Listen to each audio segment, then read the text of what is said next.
Olha, ser uma mulher negra no mundo de hoje é um desafio.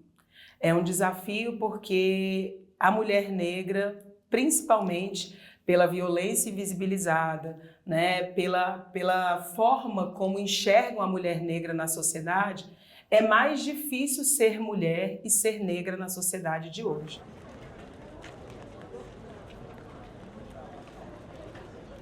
Sim, eu sou Maria Elvira Oliveira de Jesus, sou brasiliense, tenho 44 anos, sou filha de pais mineiros, meus pais vieram para Brasília na década de 70.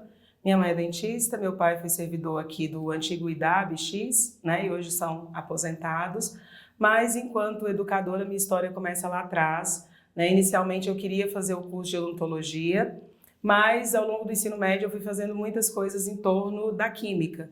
Então, em primeiro lugar, eu fui fazer uma licenciatura em Química na Universidade Católica. Eu me formo em 2005 e no ano de 2005, exatos 27 dias depois, eu já estava como docente de uma escola técnica aqui em Brasília. Justamente porque eu já trabalhava na Coca-Cola, no Ministério da Saúde, e essa história já vem, né, pregressa aí de muita luta. E nesse meio tempo, né, fui desenvolvendo minhas habilidades acadêmicas. Depois disso, além do curso de Química, eu fiz o curso de Pedagogia. Desde 2005, dou aula na radiologia, então na época da pandemia me vi com a necessidade de fazer a terceira graduação, então eu fiz o curso de tecnóloga em radiologia. E nessa minha história, né, fiz pós-graduação em biossegurança e biotecnologia nuclear, especialização na área industrial e também mestrado na área de educação.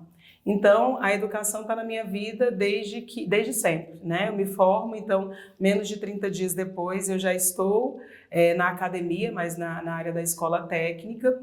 E depois eu começo a dar aula no ensino superior no ano de 2007, quando eu começo a fazer a minha pós-graduação.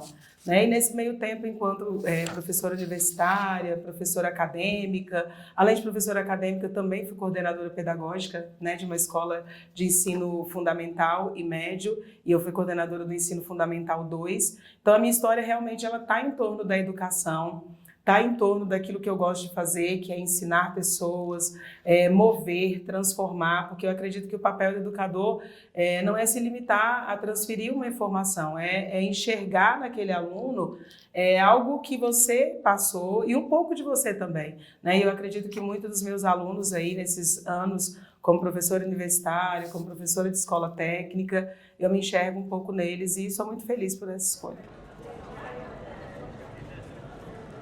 Bem, essa história do nosso país, né, o nosso país não foi descoberto, né, ele foi colonizado, e nesse processo de colonização nós sabemos o quanto as pessoas que já estavam aqui sofreram, porque realmente foram submetidas a abusos, foram submetidas a maus tratos e a algo que elas não esperavam que pudessem acontecer. Na verdade, elas acreditavam que o mundo poderia ser um pouco melhor, né, com a chegada dos portugueses ao Brasil, mas nós sabemos que foi um processo muito duro, principalmente porque com a colonização do Brasil e a questão da abolição da escravatura no ano de 1888, nós podemos dizer que a abolição ela libertou os escravos, porém ela não trouxe nenhuma política pública que pudesse inserir esses escravos na sociedade, ou seja, eu deixo os escravos livres, mas eles vão fazer o quê?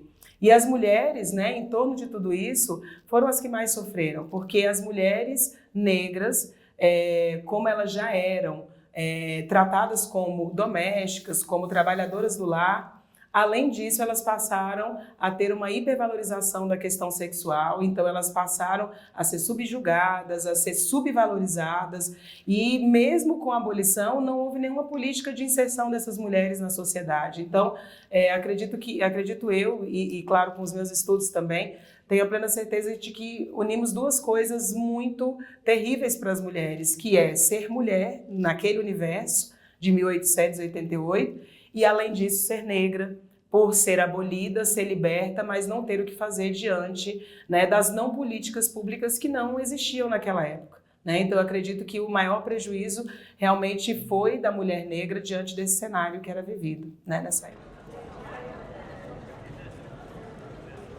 Esse período, então, foi um pouco mais cruel, né, com as mulheres negras, porque a ditadura militar ela tinha um discurso muito bonito, né, na sua fala de democratização racial, que, na verdade, era um apagamento da questão racial. Por quê? Porque existia um discurso que era elitista, era um discurso machista, né? Que, na verdade, não posso dizer nem um discurso machista, mas um discurso que valorizava o masculino, que valorizava uma elite, valorizava, né, homens brancos, em que as mulheres não eram inseridas, em que os homens tampouco, né, seriam. Até mesmo porque a questão da mulher negra, da hipervalorização sexual, ainda permanecia enraizada do período da colonização até o período, né, da ditadura militar. E no período da ditadura militar isso ficou ainda mais claro, porque esse apagamento das mulheres, as mulheres que queriam ir à luta, as mulheres que queriam lutar pelos seus direitos, elas não podiam fazê-lo porque elas poderiam ser presas, elas ainda por cima sofriam outros abusos, descasos sociais. Então, o período da ditadura foi muito difícil, né, para a população negra, visto que existia uma eugenia, né, nessa época, era um período eugênico que falava da questão da valorização, né, da questão racial, que na verdade não era valorizada. Era apenas para apagar, né, um processo, para dizer que estava sendo feita alguma coisa, quando na verdade era um silenciamento aí da população negra diante do processo de ditadura.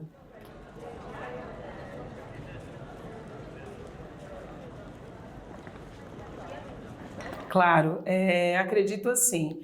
São dois marcos, né, atemporais, porque eu digo atemporais porque ele marca um tempo, mas ele ainda vai demorar algum tempo para que a gente possa ter uma equidade da população negra, das mulheres, diante desse cenário.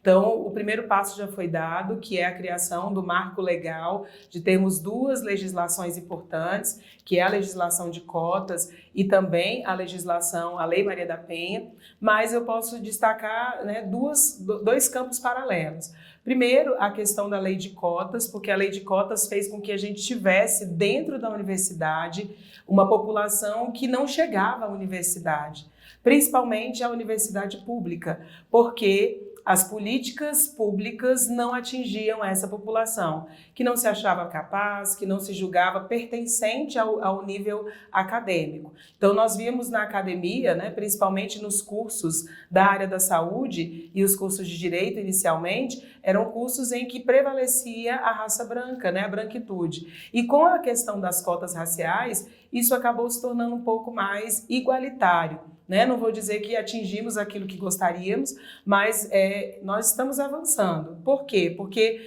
o negro se vê nos espaços acadêmicos, ele vê professores como eu na academia, então isso acaba sendo uma troca, e ele se vê pertencente a um universo que para ele era um pouco mais distante. Já a Lei Maria da Penha, nós sabemos que a mulher, por ser mulher, sofre violência o tempo todo, e as mulheres negras são as que mais sofrem violência doméstica. Então, a Lei Maria da Penha, querendo ou não, ela fez com que as mulheres negras pudessem ser ouvidas nesse sentido. Visto que se as mulheres negras são as que mais sofrem violência doméstica, a Lei Maria da Penha, ela consegue atingir muito mais a mulher negra. Então, são duas leis que trouxeram um afago, né, tanto a mulher quanto a população negra como um todo, né? Eu posso dizer para vocês que, enquanto mulher, eu julgo que políticas públicas elas precisam existir para que as pessoas possam enxergar, na verdade, o papel do negro na sociedade, que não é um papel hipersexual, que não é um papel de subescravidão, que não é um papel de subserviência, mas sim que nós podemos ser acadêmicos, podemos ser cientistas, podemos estar em espaços de poder e, além de tudo, podemos ser ouvidos através aí da Lei Maria da Penha, que conseguiu trazer, né, algo muito importante para as mulheres, que é que elas pudessem ser ouvidas diante de tantos descasos, né, que a gente sofre aí ao longo dos anos.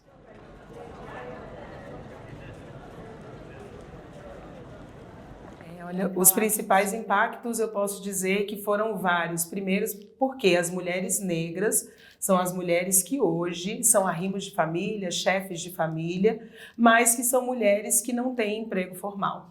Então, podemos dizer que na pandemia, essas mulheres arrimo de família, empregadas domésticas, que têm um emprego informal, vendedoras de água, vendedores ambulantes, podemos ver aqui na universidade, na porta da universidade, quantas mulheres negras são chefes de família e estão ali tendo seu sustento. Mas na pandemia essas mulheres não tinham onde trabalhar. Então, com a pandemia, nós podemos perceber um aumento dos casos de feminicídio, um aumento dos casos de violência doméstica e um aumento dos casos de mulheres que realmente cometeram autoextermínio por não saberem o que fazer. Principalmente das mulheres negras, visto que essas mulheres não eram e ainda não são mulheres que estão ocupando cargos públicos, estão ocupando espaços de poder, são mulheres que ocupam locais em concursos públicos, mas sim no emprego informal. Então, para elas, a perda foi muito maior do que para as mulheres brancas, né? Visto aí essa dicotomia que nós temos. Mulheres negras num ambiente socioeconômico um pouco mais complicado, visto e comparado às mulheres brancas.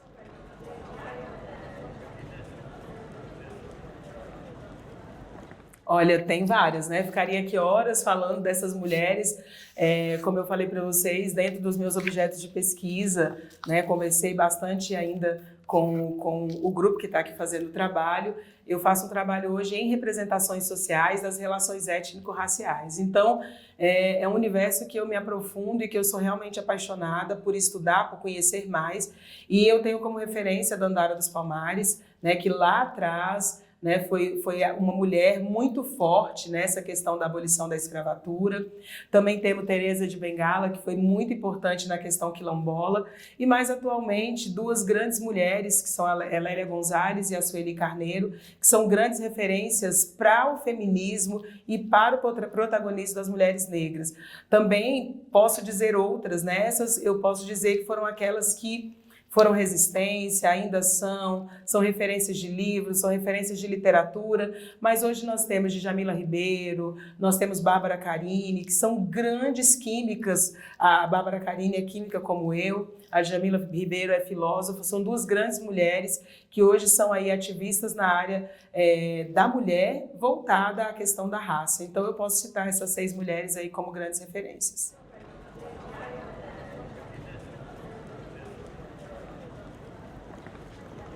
Sim, eu sofri várias violências, né, invisibilizadas pela sociedade, porque a sociedade enxerga que a mulher negra é uma mulher que precisa ser forte, que é forte e que não passa por nada disso. Mas na minha história acadêmica, eu posso dizer que todos os dias eu tenho desafios constantes por ser docente, né? Ao entrar na universidade, eu tenho que estar com o meu crachá. Os alunos têm que saber um pouco da minha história, mas já houve um tempo em que as pessoas não me conheciam o meu nome, mas eu não tinha rosto para Maria Elvira, porque não tinha redes sociais. Apesar de ser jovem, eu me formei muito cedo. Então, por ter me formado muito cedo, eu passei por esse período de transição, em que existiam as divulgações na internet, mas não existia esse mundo, né, das redes sociais tão fortes assim. Então, em muitos espaços em que eu transitei, eu tive que provar, né, a minha capacidade intelectual, a minha capacidade técnico-científico, eu tive que provar quem eu sou, né? Em muitos momentos eu tive que mostrar quem eu sou, e isso não é algo que eu gosto de fazer, porque eu acho que as pessoas precisam conhecer umas às outras, independente da cor da pele, mas enquanto cor de pele que eu tenho, eu preciso todos os dias provar quem eu sou.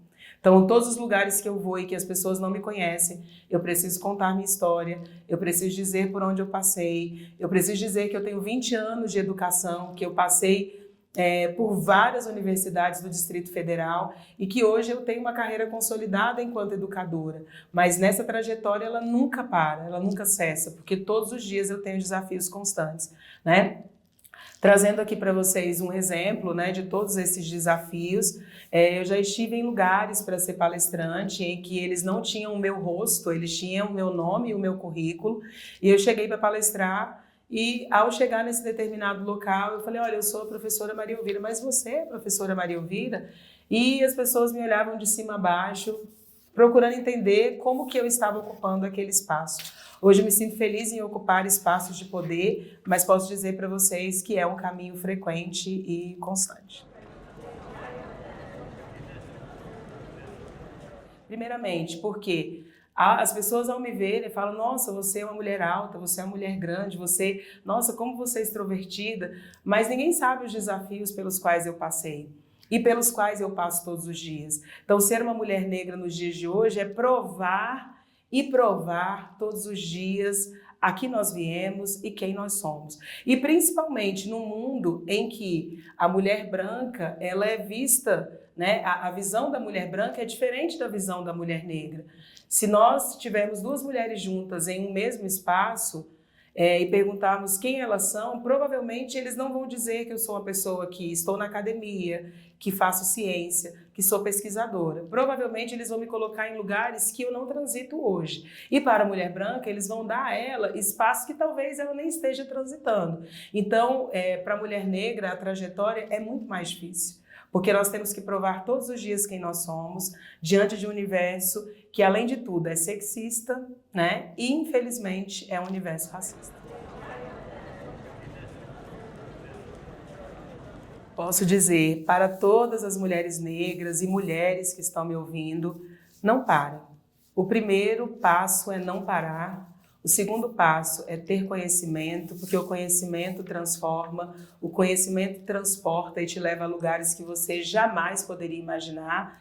E não se limitem à cor da pele, porque a cor da pele é apenas um tom. Mas o que nós temos dentro da gente, dentro do conhecimento construído, é muito maior do que o fenótipo, né? O nosso genótipo, o nosso conhecimento, a nossa história é muito mais importante do que aquilo que as pessoas veem. E eu posso dizer para vocês que nunca parem de estudar, nunca parem de sonhar, busquem os seus ideais, porque viver é isso. Viver é você estar em constante busca, em constante aprimoramento profissional. E eu faço isso todos os dias.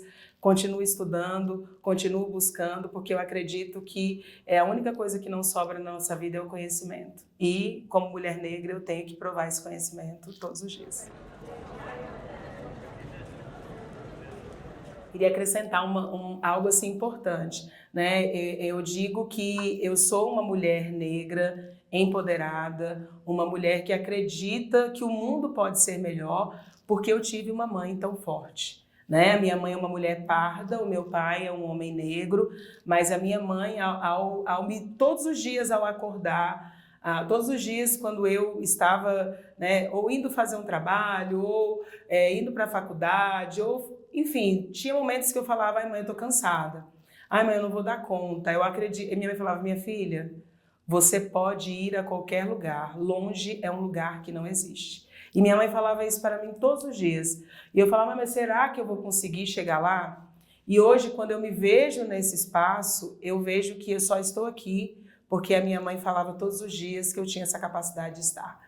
Então, isso para mim é algo que me leva e que me move aí todos os dias. Eu vou chorar já. Aí é isso, gente.